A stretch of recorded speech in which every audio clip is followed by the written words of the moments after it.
નમસ્કાર દોસ્તો,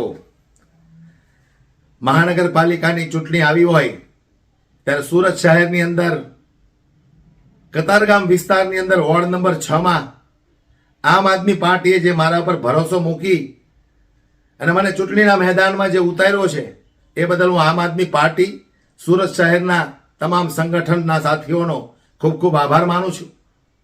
રહી વાત ચૂંટણીની, તો મારે સુરત શહેરની જનતાને અને ખાસ કરીને કતારગામની જનતા, એમાં વોર્ડ નંબર 6 ની જનતાને મારે એટલું કહેવું છે કે જ્યારે અમે ચૂંટણીના મેદાનમાં ઉતર્યા ત્યારે ઘણા બધા લોકો દ્વારા એવું કહેવામાં આવ્યું અમને કે વોર્ડ નંબર 6 જીતો ખૂબ અઘરો છે, વોર્ડ નંબર જીતો ખૂબ અઘરો છે, મેયરનો વોર્ડ છે.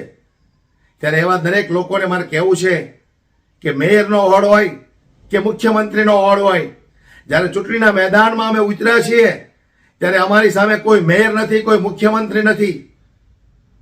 એટલે પૂરી તાકાતથી આ ચૂંટણી લડવાની છે. હાર જીતનું પરિણામ જનતા જનાર્દન ઉપર અમે છોડી દીધું છે, પણ અમને સંપૂર્ણ ભરોસો છે કે સુરત શહેર, કતારગામ, સમગ્ર ગુજરાત, સમગ્ર ભારતની જનતા હવે આ ભ્રષ્ટાચારીઓથી થાકી છે. આ વખતે અમે સુરત શહેર વોર્ડ નંબર 6 ની જનતાને એક વિનંતી કરવા આવ્યા છે કે એક મોકો અમને આપો, અમે તમારા માટે લડીશું. તમારા દરેક પ્રશ્નો, તમારી દરેક સમસ્યાઓ, તમારી દરેક તકલીફો, તમારી દરેક પીડાઓને અમે વાચા આપીશું. મેદાનમાં આજે ઉતર્યા છે તો પાની કરવાની થતી નથી. મેયર હોય કે મુખ્યમંત્રી હોય, અમારા માટે દરેક દાવેદારો, દરેક લડવૈયાઓ સરખા છે. અમારે કશો ફરક પડવાનો નથી કે મેયરનો વોર્ડ છે કે કોનો વોર્ડ છે, પણ જ્યારે ચૂંટણીના મેદાનમાં અમે ઉતર્યા છીએ ત્યારે પૂરી તાકાતથી અમારે ચૂંટણી લડવાની છે.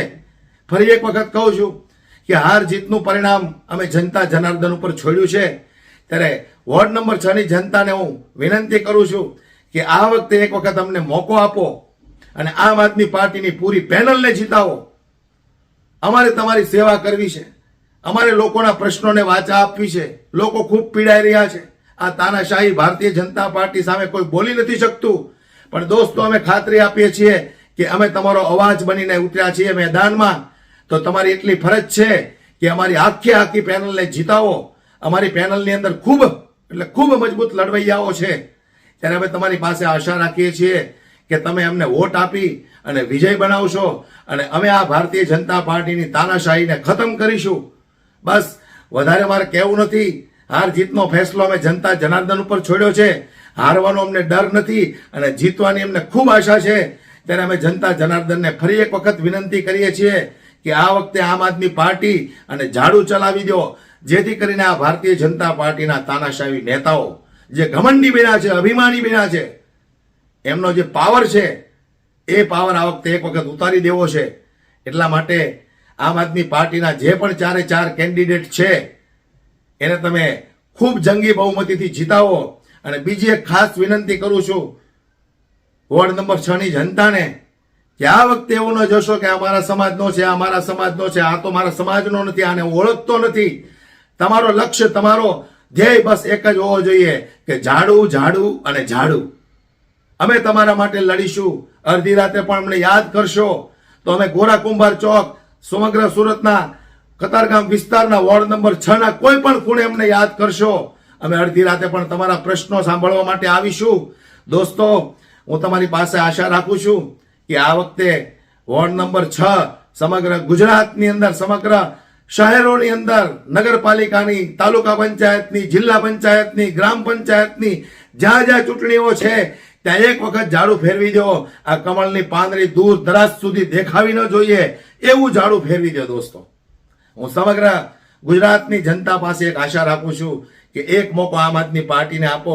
અમે તમારા માટે સેવા કરવા માટે ઉતર્યા છીએ મેદાનમાં. દોસ્તો, જો તમને એમ લાગે કે આ લોકોને જીતાવ્યા છે, કામ કર્યા નથી, તો ફરી વખત જ્યારે ચૂંટણી આવે ત્યારે એ ચૂંટણીની અંદર એ જ ઝાડુથી તમે અમને તમારે જે કરવું એ કરજો.